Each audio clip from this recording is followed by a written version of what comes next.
Is 60 years old too late to launch a music career? Probably. I'm going to get to some reasons why I'm doing it and reasons why it's probably mathematically impossible to pull off. But I have a few things in my favor. I have a few things on my side that make it possible. So that's what I'm going to get into today with you.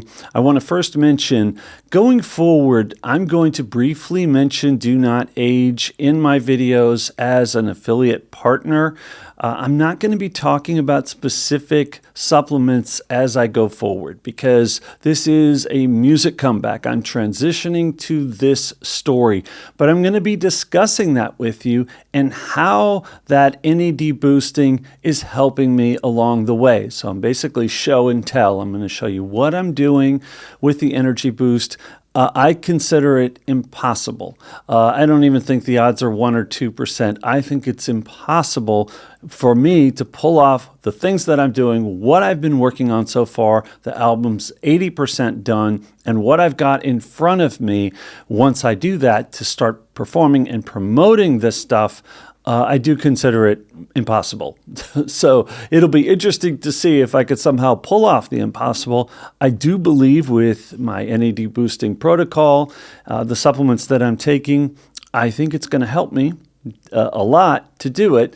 Can I overcome impossible odds? I don't know yet. The music that I'm doing is of a certain period, and I'm really keeping things pretty narrow. I don't, at the moment, have any interest in straying with this project, which will be called Prophets on TV. It will be a revival of that music. It is essentially from a window in time of late 80s to early 90s. It's something that I was very much into. The bands that are similar are New Order, Depeche Mode, Pet Shop Boys, Tears for Fears, maybe Erasure probably as well. They happen to all be British. They happen to have intellectually interesting lyrics.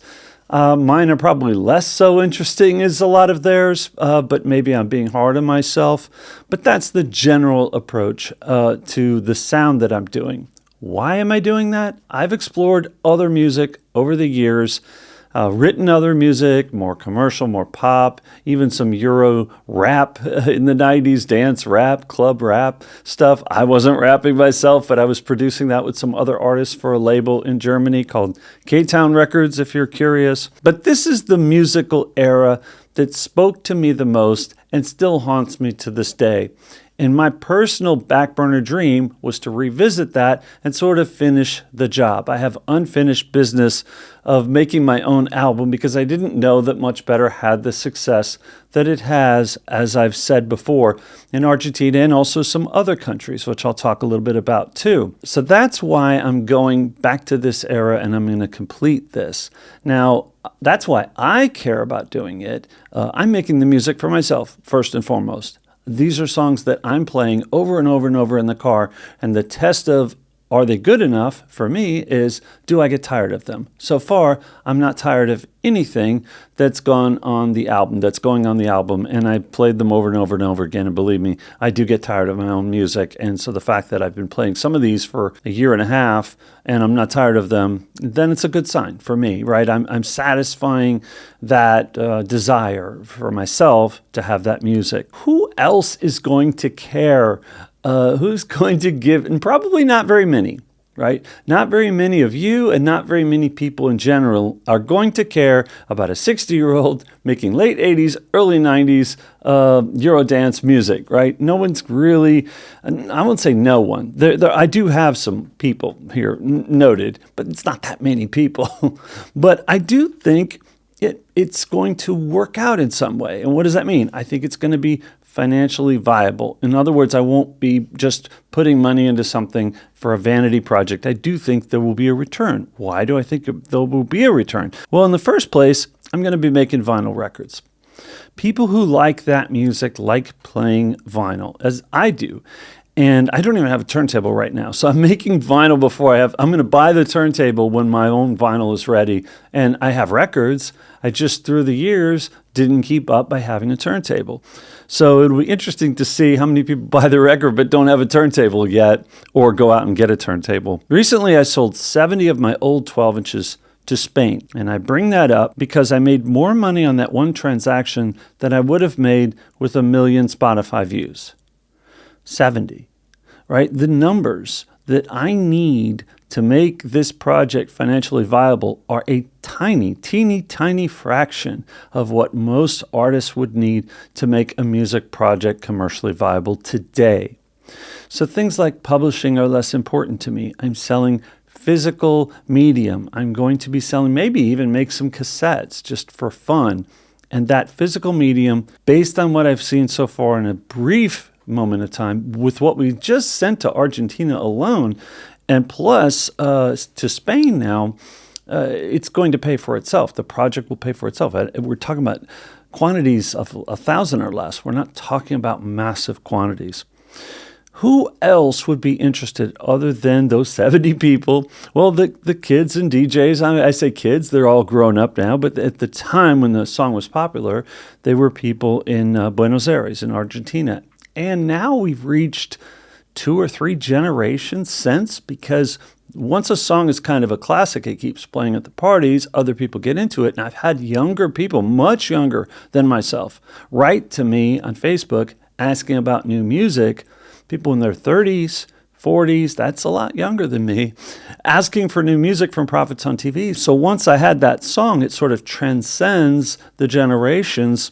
So the audience there is bigger than we might imagine. It's bigger than it was when there were thousands of people going to the club in Buenos Aires or clubs, I should say, and listening to that song. It all started at one big club, which is part of the story that we're going to be telling through those DJs as we interview some of them going forward. Then part of the other target is just people like me, out there that are looking for more of this. Find me some lost music that, I didn't hear from the era that I really like. So I'm hoping and kind of banking on the fact that I'm not alone, that there's going to be some people like me going, no, I like that stuff and I want to hear more of it. Also, then I said there are other countries like Spain. There are parts of Germany. I run into people in Germany. I live in Germany. I play the song and they go, oh, let me know when that comes out. I want it. So we know it was made here. The music is, German-sourced music. We recorded it here and it did well in the clubs when I lived here. So I don't see a reason why kind of a revival wouldn't work out. And there are a lot of synth-pop acts that go and do festivals here. So there is an interest for that era of music here. And I don't just mean the big bands. There are small bands that play festivals over here and perform that kind of music. So that'll be part of the target audience.